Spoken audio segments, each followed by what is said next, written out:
Hello friend, मैं लक्की Kumar L की class में आपका स्वागत है। आज इस वीडियो में हम आपको सोशल साइंस के बहुत ही महत्वपूर्ण ऑब्जेक्टिव क्वेश्चन बताने जा रहे हैं, जो कि मैट्रिक परीक्षा में बार बार पूछे जाते हैं।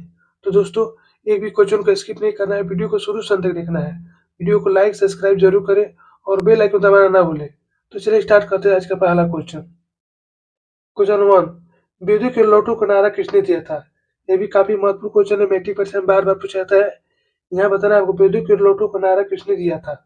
Option A Ramakrishna Paramhansa, B Swami Vivekananda, C Swami Dayanand Saraswati, D इनमें से कोई नहीं। तो विद्युत के लौटू का नारा किसने दिया था? तो स्वामी दयानंद सरस्वती ने दिए थे। यहाँ पर राइट आंसर ऑप्शन सी, इसे याद रखना होगा। चलिए अगला क्वेश्चन देखते हैं। क्वेश्चन नंबर 2, भारत में वित्तीय वर्ष होता है? ये भी काफी महत्वपूर्ण क्वेश्चन है। यहाँ बताना है आपको, भारत में वित्तीय वर्ष कब होता है? ऑप्शन ए 1 जनवरी से 31 दिसंबर तक, बी 1 जुलाई से 30 जून तक, सी 1 अप्रैल से 31 मार्च तक, डी इनमें से कोई नहीं। तो भारत में वित्तीय वर्ष कब होता है? तो 1 अप्रैल से 31 मार्च तक। यहाँ पर राइट आंसर ऑप्शन सी, इसे याद रखना होगा। चलिए अगला क्वेश्चन देखते हैं। क्वेश्चन नंबर 3, नई आर्थिक नीति में किसे सम्मिलित नहीं किया गया है? ये भी काफी महत्वपूर्ण क्वेश्चन है, मैट्रिक परीक्षा में बार बार पूछा जाता है। यहाँ बताना है आपको, नई आर्थिक नीति में किसे सम्मिलित नहीं किया गया है? ऑप्शन ए नियंत्रित अर्थव्यवस्था, बी उदारीकरण, सी वैश्वीकरण, डी इनमें से कोई नहीं। तो नई आर्थिक नीति में किसे सम्मिलित नहीं किया गया है? तो नियंत्रित अर्थव्यवस्था को। यहाँ पर राइट आंसर ऑप्शन ए, इसे याद रखना होगा। चलिए अगला क्वेश्चन देखते हैं। क्वेश्चन नंबर 4, चावल है, यह बताना आपको चावल क्या है?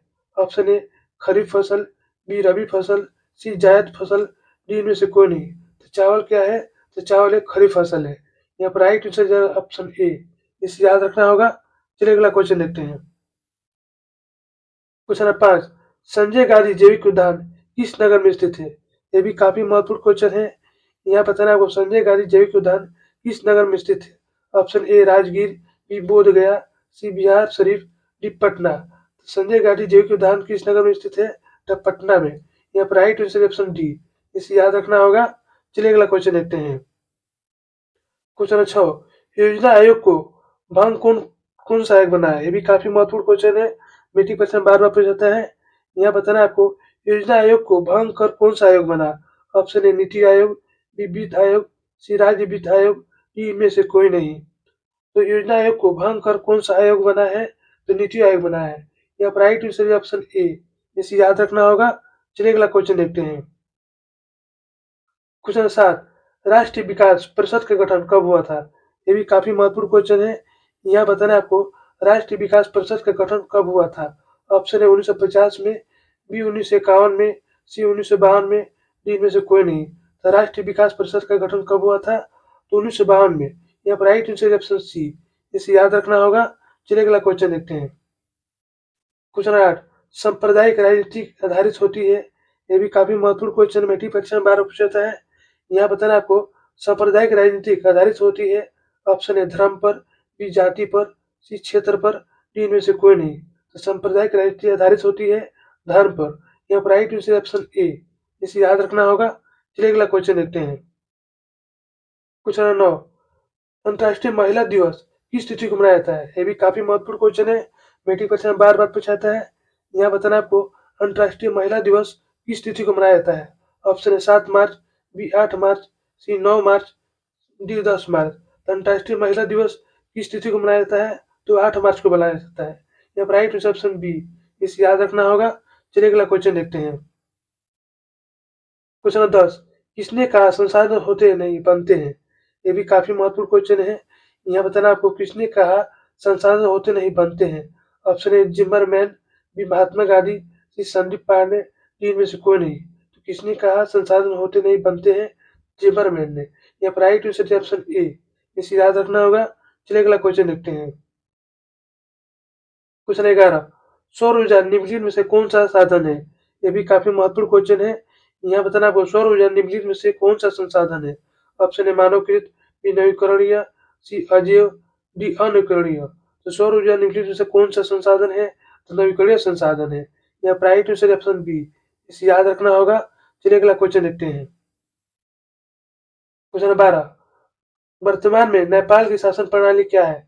ये भी काफी महत्वपूर्ण क्वेश्चन है, मैट्रिक परीक्षा में बार पूछा जाता है। यह बताना आपको, वर्तमान में नेपाल की शासन प्रणाली क्या है? ऑप्शन ए लोकतंत्र, बी राजतंत्र, सी सैनिक तंत्र, डी इनमें से कोई नहीं। तो वर्तमान में नेपाल की शासन प्रणाली क्या है? तो लोकतंत्र है। यहाँ पर right answer is option A.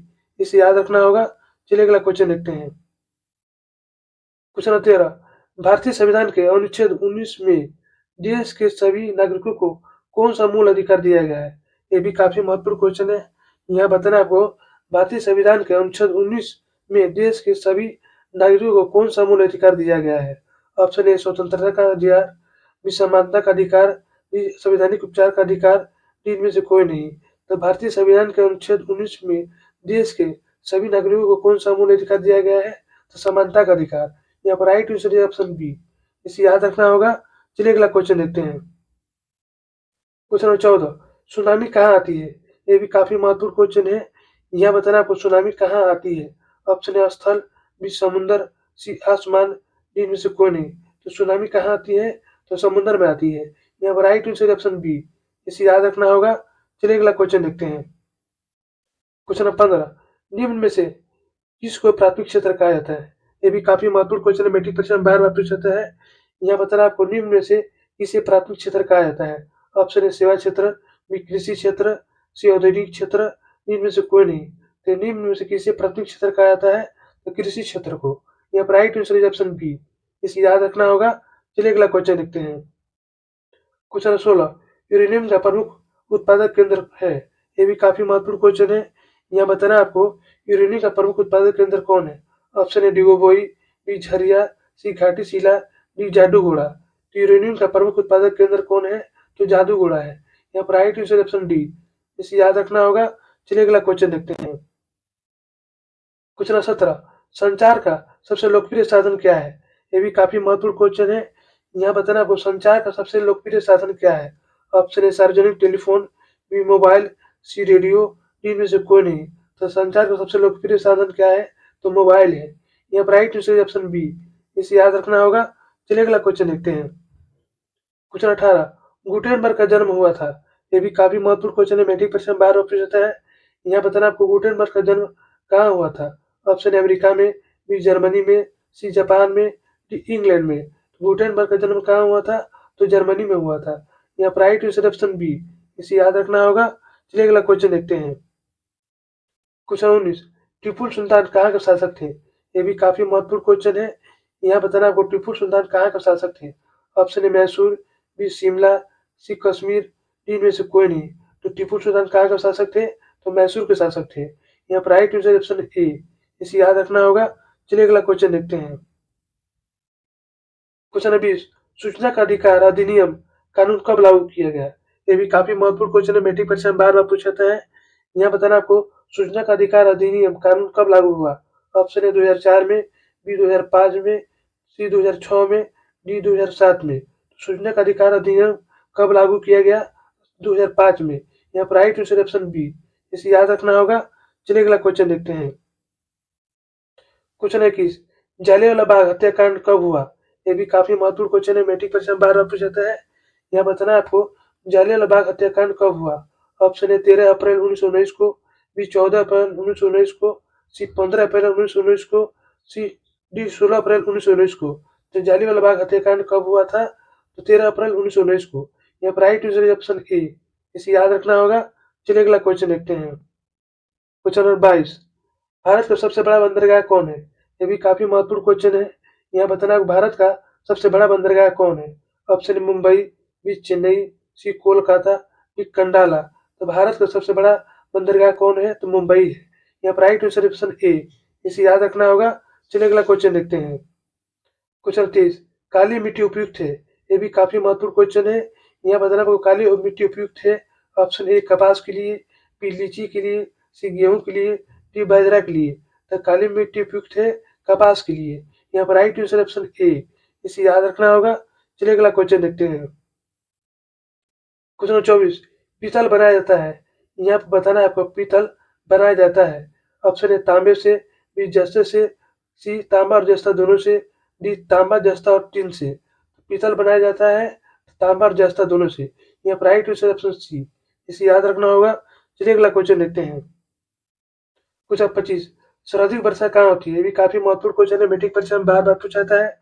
यहाँ पर बताना है आपको सर्वाधिक वर्षा कहाँ होती है। ऑप्शन ए पूर्णिया में, बी चेरापूंजी में, सी कोच्चि में, डी मासिनराव में। सर्वाधिक वर्षा कहाँ होती है, तो मासिनराव में होती है। यहाँ पर राइट आंसर ऑप्शन डी, इसे याद रखना होगा। चलिए अगला क्वेश्चन देखते हैं। क्वेश्चन 26, निम्न में से कौन सा सबसे लंबा राष्ट्रीय राजमार्ग है। ये भी काफी महत्वपूर्ण क्वेश्चन है, मैट्रिक परीक्षा में बार बार पूछा जाता है। यह बताना होगा निम्न में से कौन सा सबसे लंबा राष्ट्रीय राजमार्ग है। ऑप्शन ए राजमार्ग संख्या 2, बी राजमार्ग संख्या 3, सी राजमार्ग संख्या 5, डी राजमार्ग संख्या 7। तो निम्न में से कौन सा सबसे लंबा राष्ट्रीय राजमार्ग संख्या है, तो राजमार्ग संख्या 7। यहाँ पर राइट आंसर ऑप्शन डी, इसे याद रखना होगा। चलिए अगला क्वेश्चन देखते हैं। क्वेश्चन 27, यूरोप का मरीज किसे कहा जाता है। यह भी काफी महत्वपूर्ण क्वेश्चन है। यहाँ बताना आपको यूरोप का मरीज किसे कहा जाता है। ऑप्शन है तुर्की को, बी इटली को, सी इंग्लैंड को, डी फ्रांस को। यूरोप का मरीज किसे कहा जाता है, तो तुर्की को कहा जाता है। यहाँ पर राइट आंसर ऑप्शन ए, इसे याद रखना होगा। चलिए अगला क्वेश्चन देखते हैं। क्वेश्चन 28, भारतीय राष्ट्रीय कांग्रेस की स्थापना कब हुई।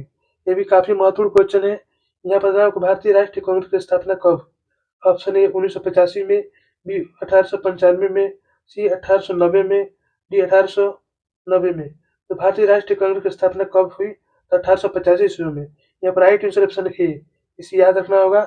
वही भाजपा का स्थापना कब हुई, तो 1980 में। साथ में इसे भी याद रखना होगा। चलिए अगला क्वेश्चन देखते हैं।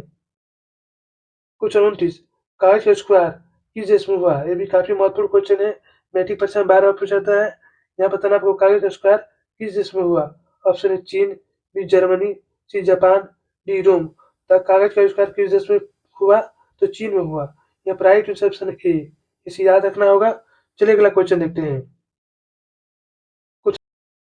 क्वेश्चन 29, इनमें से कौन प्राथमिक ऊर्जा नहीं है। काफी महत्वपूर्ण क्वेश्चन है, मैट्रिक परीक्षा में बार बार पूछा जाता है। यहाँ बताना आपको इनमें से कौन प्राथमिक ऊर्जा नहीं है। ऑप्शन है प्राकृतिक गैस, बी पेट्रोलियम, सी विद्युत, डी कोयला। इनमें से कौन प्राथमिक ऊर्जा नहीं है, तो विद्युत नहीं है। यहाँ पर राइट आंसर ऑप्शन सी, इसे याद रखना होगा। चलिए अगला क्वेश्चन देखते हैं। क्वेश्चन 31, झारखंड राज्य का गठन कब हुआ था। ये भी काफी महत्वपूर्ण क्वेश्चन है। यहाँ बताना आपको झारखंड राज्य का गठन कब हुआ था। ऑप्शन ए 1 नवंबर 2000 को, बी 9 नवंबर 2000 को, सी 15 नवंबर 2000 को, डी 15 नवंबर 2001 को। तो झारखंड राज्य का गठन कब हुआ था, तो 15 नवंबर 2000 को। यहाँ पर राइट आंसर ऑप्शन सी, इसे याद रखना होगा। चलिए अगला क्वेश्चन देखते हैं। क्वेश्चन नंबर 32, मंदार हिल किस जिले में स्थित है। ये भी काफी महत्वपूर्ण क्वेश्चन है। यहाँ बताना आपको मंदार हिल किस जिले में स्थित है। ऑप्शन है मुंगेर, बी भागलपुर, सी बांका, डी बक्सर। तो मंदार हिल किस जिले में स्थित है, तो बांका जिले में स्थित है। यहाँ पर राइट आंसर ऑप्शन सी, इसे याद रखना होगा। चलिए अगला क्वेश्चन देखते हैं। क्वेश्चन 33, मानव पूंजी के प्रमुख घटक कौन है। ये भी काफी महत्वपूर्ण क्वेश्चन है। यहाँ बताना आपको मानव पूंजी के प्रमुख घटक कौन है। ऑप्शन है ज्ञान, बी कौशल, सी अनुभव, डी इनमें से सभी। तो मानव पूंजी के प्रमुख घटक कौन है, तो ज्ञान, कौशल, अनुभव तीनों ही है। इसलिए राइट आंसर ऑप्शन डी, इसे याद रखना होगा। चलिए अगला क्वेश्चन देखते हैं। क्वेश्चन 34, ग्राम कचहरी का प्रधान कौन होता है। ये भी काफी महत्वपूर्ण क्वेश्चन है, मैट्रिक परीक्षा में बार पूछा जाता है। यहाँ बताना आपको ग्राम कचहरी का प्रधान कौन होता है। ऑप्शन है पंच, बी सरपंच, सी प्रमुख, डी न्याय मित्र। ग्राम कचहरी का प्रधान कौन होता है, तो सरपंच होता है। यहाँ पर राइट आंसर ऑप्शन बी, इसे याद रखना होगा। चलिए अगला क्वेश्चन देखते हैं। क्वेश्चन 35, नेपा नगर प्रसिद्ध है। यहाँ बताना आपको नेपा नगर प्रसिद्ध है। ऑप्शन है चीनी के लिए, बी सीमेंट के लिए, सी अखबारी कागज के लिए, डी सूती कपड़ों के लिए। तो नेपा नगर प्रसिद्ध है तो अखबारी कागज के लिए। यहाँ पर राइट आंसर ऑप्शन सी, इसे याद रखना होगा। चलिए अगला क्वेश्चन देखते हैं। क्वेश्चन 36, यंग यूरोप का स्थापना कौन था। ये भी महत्वपूर्ण क्वेश्चन है। यहाँ बताना आपको यंग यूरोप का संस्थापक कौन था। ऑप्शन है Mazzini, B Garibaldi, C Victor Emmanuel, D Mussolini. Young Europe का संस्थापक कौन था, तो मेजिन था। यहाँ पर राइट ऑप्शन ए, इसे याद रखना होगा। चलिए अगला क्वेश्चन देखते हैं। क्वेश्चन 37, इनमें से कौन प्राकृतिक आपदा नहीं है। ये भी काफी महत्वपूर्ण क्वेश्चन है। यहाँ बताना आपको इनमें से कौन प्राकृतिक आपदा नहीं है। ऑप्शन है आतंकवाद, बी सुनामी, सी बाढ़, डी भूकंप। तो इनमें से कौन प्राकृतिक आपदा नहीं है, तो आतंकवाद। यहाँ पर राइट आंसर ऑप्शन ए, इसे याद रखना होगा। चलिए अगला क्वेश्चन देखते हैं। क्वेश्चन नंबर 38, वर्मा समाज की स्थापना किसने की। ये भी काफी महत्वपूर्ण क्वेश्चन है, मैट्रिक परीक्षा में बार बार पूछा जाता है। यहाँ बताना आपको वर्मा समाज की स्थापना किसने की। ऑप्शन है राजा राम मोहन राय, विद्यानंद सरस्वती, श्री रामकृष्ण परमहंस, डी विवेकानंद। तो ब्राह्मण समाज की स्थापना किसने की थी? तो राजा राम मोहन राय ने। यहाँ पर राइट आंसर है ऑप्शन ए, इसे याद रखना होगा। चलिए अगला क्वेश्चन देखते हैं। क्वेश्चन 39, कार्ल मार्क्स का जन्म कहाँ हुआ था? ये भी काफी महत्वपूर्ण क्वेश्चन है। यहाँ बताना होगा कार्ल मार्क्स का जन्म कहाँ हुआ था। Option A Germany, B England, C France, D Poland. तो कार्ल मार्क्स का जन्म कहाँ हुआ था? तो जर्मनी में हुआ था। यहाँ पर राइट आंसर है ऑप्शन ए, इसे याद रखना होगा। चलिए अगला क्वेश्चन देखते हैं। क्वेश्चन 40, जवाहर रोजगार योजना कब लागू हुई? ये भी काफी महत्वपूर्ण क्वेश्चन है। यहाँ पर बताना जवाहर रोजगार योजना कब लागू हुई। ऑप्शन ए 1988 में, बी 1989 में, सी 1990 में, डी 1991 में। जवाहर रोजगार योजना कब लागू हुई? 1989 में। यहाँ पर राइट आंसर ऑप्शन बी, इसे याद रखना होगा। तो दोस्तों यही पर हमारा वीडियो समाप्त होता है। यदि हमारी वीडियो आपको अच्छी लगी तो लाइक सब्सक्राइब जरूर करें और बेल आइकन जरूर जरूर दबाएं, जिससे नई वीडियो को नोटिफिकेशन आपको मिलता रहे।